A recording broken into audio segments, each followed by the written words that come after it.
Tonight, the sky is falling for the shares of our biggest pay TV operator as it slashes prices. What subscribing will now cost you, but is it too little too late to save dwindling viewer numbers?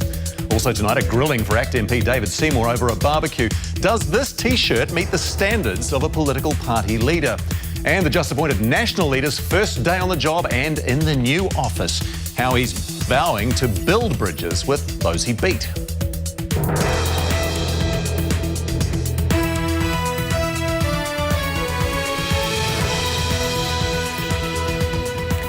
Kia ora, good evening. Viewers are the winners, but will it be enough to stop Sky TV from losing subscribers? The pay TV giant's cutting prices to counter a mass exodus to video on demand and other digital services. Last year, the satellite broadcast giant lost almost 40,000 subscribers. But as Jenny Saw reports, this latest move may be too little too late. Enemies to the east, enemies to the west. Sky TV is battling a rapidly changing media landscape, so it's taking the sword to its own prices. Whatever stands in our way, we will defeat it.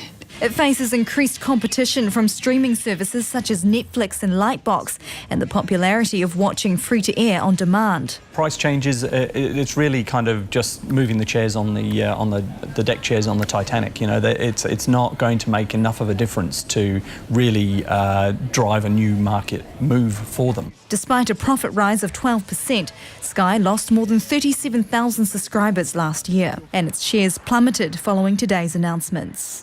Mark, where's the remote? On the floor.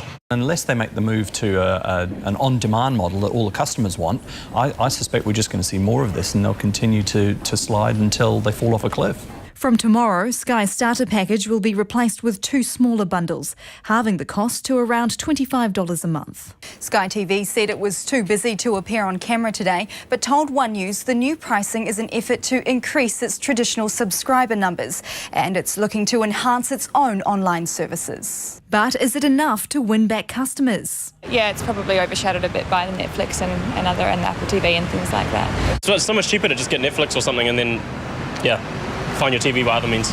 We have it just mostly for sports, really.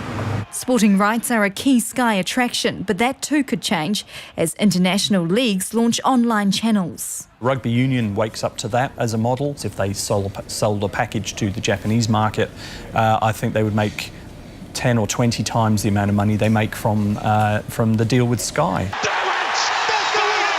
As the TV games go on, the viewers enjoy the spoils of choice. Jenny Saw, One News.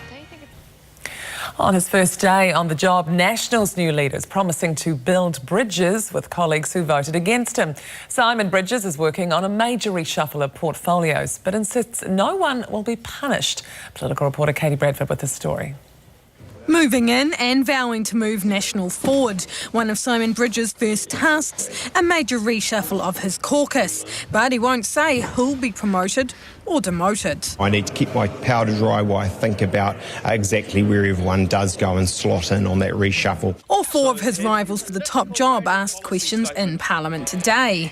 In light of the clear and unequivocal advice that he has received, their new leaders promising them senior portfolios. They are leaders in their own right. They're some of our strongest performers in caucus, and you can expect them to have strong roles. And says no one will be punished for supporting other leadership contenders. That'll be entirely irrelevant to my decisions and the way I do this. Stephen Joyce wants to keep the Plum Finance portfolio, but there have been no promises. They've got to give the leader his own chance to decide what he wants to do. A few National MPs are expected to follow in Bill English's footsteps and retire from Parliament in the next little while. And while Simon Bridges won't yet say who will be promoted, he's likely to want to maximise fresh talent and have a mix of rural and urban MPs in his top spots. It's not just generational change that Simon Bridges and Paula Bennett represent. There's hope their Māori heritage will have appeal. An era has finished and the leaders of that era are gone. And so both he and Paula have to create a new identity. So reaching out to that younger, urban, middle class Māori population may well be a vote winner. Simon Bridges hoping a fresh look will prove a vote catcher. Katie Bradford, One News. Many are calling it an inappropriate act, but MP David Seymour says he'd do it again. The ACT leader's getting a roasting on social media after posting a picture of himself wearing a suggestive T-shirt at a university barbecue. Chris Chang explains.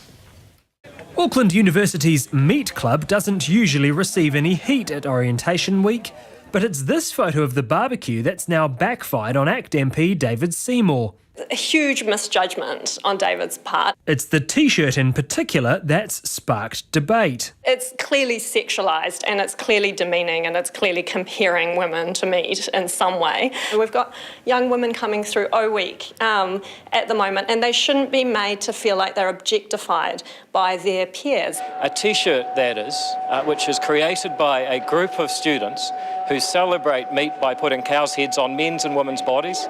They should have the right to do that. But students aren't buying it. It's quite inappropriate. Not the message you want to send out in 2018 on university campuses. Yeah, I don't think it has the highest class. I wouldn't enjoy that kind of T-shirt at all. I thought it was in really poor taste and really quite last century. In a statement, the Meat Club said it deeply regrets the controversy and, in hindsight, the imagery may have been insensitive. It's apologised for the T-shirts. No signs of them today, although the male version was on display. David Seymour says he'd do it again. Absolutely. The fact of the matter is that people have a right to freedom of expression. People should not be afraid to express themselves. A viewpoint that's now been raked over the coals online. Chris Chang, One News. Officials here are now looking at how to cut harmful diesel emissions as a ruling in Germany adds to growing moves against the fuel. Cities there will be able to ban diesel vehicles if pollution gets too high. Emily Cooper looks at whether New Zealand could follow suit. European roads are changing. One day there will be no diesel vehicles. Germany's highest court now allowing cities to ban diesel cars. Pollution is higher than on other days, and you can really notice it. The German ruling follows the UK and France banning the sale of new diesel and petrol cars from 2040. A number of other cities around Europe, including Athens, have also said they intend to ban diesel cars. But will New Zealand join what's being described as a global trend? I've asked officials for advice on a range of options that we can use to address both the health impacts and the climate impacts. A 2012 report found emissions from vehicles cause 256 premature deaths annually in New Zealand, costing $934 million. As of last year, there were over 800,000 diesel vehicles on our roads, 135,000 of those trucks, and nearly 10,000 are buses.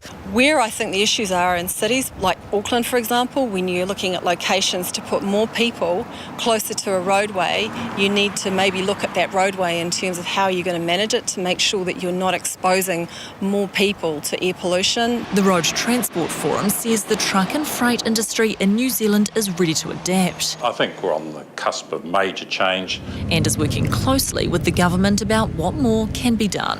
We have electric trucks out there now in New Zealand. Enviro Waste, Waste Management and other garbage collectors have electric trucks out there now. They're particularly well suited to that. And he says it's only a matter of time before we see more electric trucks throughout the country, showing New Zealand is also adapting to change. Emily Cooper, One News. Ahead, why Antarctica's king penguins are in a battle to survive. The warning, they could disappear by the end of the century as they're forced to abandon their breeding grounds. And would you trust your cell phone at the wheel? The smartphone that can drive. Yes, with the help of artificial intelligence, it seems there's very little your mobile can't do. And the former soldier who's skating his way from one end of the country to the other. So what's driving him on his mental health mission?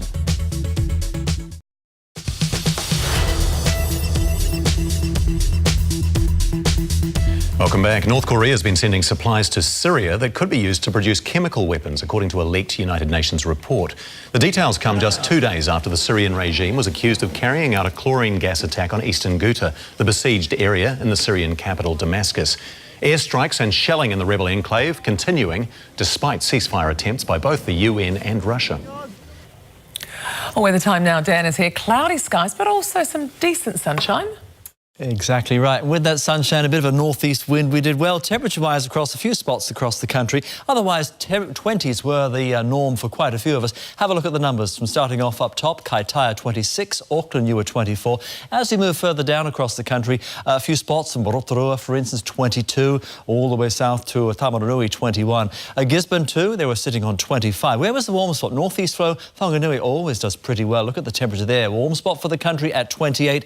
Elsewhere across the rest of the North Island, we were in good shape, all the way down to Wellington at 24. To the upper South Island, it was 21 to Blenheim. Look at Westport again. You've done well. You were at 24. Moving further south to Christchurch, sitting at 21. And then south from that, you can see many other spots. Ashburton there at 22. And all the way down to central Otago and parts of Southland. We were into the low to middle 20s with a few spots jumping out, doing pretty well. Look at Alexandra, for instance, 24. Invercargill, you grabbed 23. Those are the temperatures. Most of us into the 20s. As far as conditions right now, not bad across some spots across the country. Take, for instance, Wellington. You're sitting on 18. You're going to go down to 16 at night. But Wellington, of course, you're always known for your wind. But I always like to sort of stress it sometimes when you've got the lovely, quiet, light wind days. That's the case tonight. Just some scattered cloud. And the trend as well. Lightish winds there over the course of the coming days. As far as weather for all of us, high pressure. That keeps the rain at bay, but not for all the time. It eventually creeps in. Thank you very much, Dan. Still to come, skateboarding from one end of the country to the other. The former soldier who's overcoming trauma with a mental health message for others. And Jerome Kano calls it quits, so where to now for the All Blacks hard man?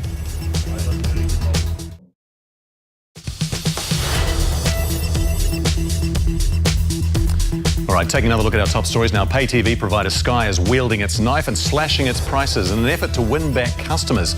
Last year, Sky lost more than 37,000 subscribers. But one commentator said their price cuts amount to moving the deck chairs on the Titanic. And new National leader Simon Bridges is promising not to bear any grudges against his colleagues who didn't vote for him. He's working on a major reshuffle of portfolios, but insists no one will be punished. Well, they help young people from moving into the workforce, but career advisors say they lack job security for themselves. So now a degree course is being offered to help with the industry on a more professional basis. Caitlin Ruddock reports. All right, Andrew joins us for sport now. The Black Caps bat first and the second one-day are probably not enough. 2:23, Wendy. Yeah, they'll have to bowl well, that's for sure. We'll have the latest from the mount for you next. Cricket coaches get set to pull your hair out as the Black Caps self-destruct, although Mitchell Santner gives them hope once again. Plus the remarkable finish under darkness in the Volvo. Time for a breather as the next leg is the toughest challenge. And Roger in, Jerome out. Record-breaking and changing times for league and union. After the highs of the thriller in Hamilton, the Black Caps have come back down to earth with a thud in the second one-day international today against England.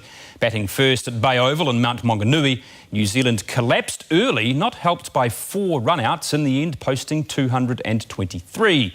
It could have been a lot worse, however, if it wasn't for Mitchell Santner. Here's Matt Hall-Smith. With skipper Kane Williamson already ruled out, this was hardly the start the Black Caps were after. Yes, indeedy. It's another loose one. Colin Munro's early blunder putting pressure on new man Mark Chapman, whose first one-day appearance for New Zealand was short-lived. Oh, his chances, and it's gone high, Stokes going back, takes a brilliant catch. Oh, my word. That is some grab. In fact, it's not. It's David Willey. Martin Guptill standing tall as he lifted the run rate. And the first one he has pitched up, nearly got him a wicket. But any chance of Ross Taylor repeating his Hamilton heroics was snuffed out by another piece of stunning fielding from David Willey. Have a look at this. And he's walked off, Ross Taylor. It's wonderful stuff from David Willey. This is as good as you get. Brilliant catch. Now I think he's got to run out. Guptill then holing out after making a well-made 50. And if the fielding from England wasn't already impressive enough, Henry Nicholls fell to what might be one of the catches of the summer. Chance. Oh, the fielding continues. That is outstanding, and New Zealand are in deep trouble. New Zealand seemingly forgetting how to run between the wickets, falling further behind with 2 more needless run-outs. He's going again. He's going to have to be quick, and he's going to be short. I think Bairstow's got the final say. Set him, Stokes! Oh, there's a chance. Keeper's here to be another run-out. Mitchell Santner once again reviving the Black Caps' innings, posting his maiden one-day 50 as he helped New Zealand recover to 223. Dead straight, beautiful strike. The Black Caps will need something special in the field to keep their run of 9 straight one-day wins alive. Matt Hall-Smith, One News. Right, let's have a look at the scorecard. It could have been an early night at the Mount, but for Guptill, then Santner's quick-fire 63. The Black Caps not looking too bad in the field either, with that early Jason Roy wicket. Well, tonight, the Volvo Ocean Racing crews will be reclining with a proper cooked meal, you'd imagine, taking a well-earned break on land after one of the closest bunch finishes in the round-the-world history. Dutch entry Axo Nobel won the leg into Auckland, but only just. Michelle Prendeville was there to greet the boats in the early hours. We're sure she'll get there in the end. They breed them tough in Palmerston. Oh, yeah, they sure do. The real Palmerston. Oh, right. South. All right, thanks, Andrew. Over to 7 Sharp. What have you guys got on the show? Oh, lots and lots, Wendy. Tonight we go hunting for Auckland refugees in Fielding. I'm loving it. I hope more of them move down here. The charm of one of the friendly wee towns luring families from the big smoke. New research has changed what we know about reps and how we should get out of them. And this brave guy is going to put it to the test. Great. See you soon. Off you go. And is hand sanitizer going to stop you getting sick? Find out at 7. Hello, tomorrow's the first day of meteorological and climatological autumn, but don't expect any big changes. We're more or less stuck as far as the weather's concerned. We have a big blocking high sitting off to the east. We've got fronts trying to build their way in, but it's been a lot of this. A lot of cloud, not too much moisture, which is okay for some. If you're looking for rain, you can see the system of today. That is, of course, the stream of cloud. Notice one little bit to point out. See how part of the cloud is breaking off? That is, of course, upper energy going away. That's the curl of the cloud coming in. And that, of course, is another little lump of moisture coming from the subtropics. But as it comes in close, you can see what is a clearer slot and another piece of moisture. But that's the one we're looking at. There's another little system coming to join the mix and join the party. That's our system. It's a cut-off low. What does it mean? It means it's just spinning. It's like a car stuck in the mud. It is not moving. But the front is trying to come through. But the big blocking high, this bloke here, is sitting and it's just not moving. So in other words, you see the first little front, all the wet weather stays across western areas, and notice how the front just drags its way across the far south and west tomorrow. So maybe some spells of rain or showers here, and the far north of the country just gets into some of that moisture and the moistening, more humid northeast flow. But the further east to central areas, you're otherwise okay. And I've put on the colours yesterday to give you an idea. Yellow is higher pressure, low is blue. Check this thing out over the next few days. Watch how the low is trying to come in. And I stick my hands here, keeping it at bay. It's not moving, is it? No, it's still there. And as it comes in, the low starts to weaken. See how it goes from the dark blue to the light blue? That means we do get some wet weather into the weekend, but by the time it comes, it's just stretched out, it's weak. It's just some patchy rain or showers. So it does come in, but otherwise we keep the big high there and that warm northeast flow. So it's not going to be chilly, no real cool downs. North Island tomorrow. Northeast flow. Looking at a few spots of rain, maybe a few showers coming into some northern areas. Further south, further east, you are otherwise fine. For the South Island, it looks like this. Remember that front that bends in some cloud and spells of rain towards the far south and west and the south of the country, south of the South Island. Further north and east, you are otherwise fine and looking pretty good. With a northerly flow, it is not chilly. These are just the spots of rain. It's more likely into the afternoon that moisture spreads its way through as some patchy rain or showers. And onto the west coast, you'll start off with the cloud thickening up. Maybe into the afternoon, we'll bring in a few showers. By the evening, this could be some spells of rain, probably later on for you, say in Nelson. East of the South Island starts off fine, stays that way too. The only thing you really might just see is a bit more in the way of higher cloud coming in. Still managing middle 20s with that northeast flow. Of course, it's the warm flow. And for much of the North Island doing pretty well, certainly the case to the north and the east of the North Island doing well here. Just some higher cloud comes in. That's really it you see by the end of the day. Same as well from the lower North Island, but further north from, say, Whanganui towards Taranaki, you'll pick up the odd afternoon shower. Everywhere else looking good. And check out the temperatures again. Upper 20s, yeah, March 1st. Doing well for the time of year, and from the Central Plateau to the Bay of Plenty. Moistening up the northeast flow. It is one or two spots of rain to start off with. These spread their way in, maybe the odd afternoon shower coming to, say, Tamaranui and also Taupo.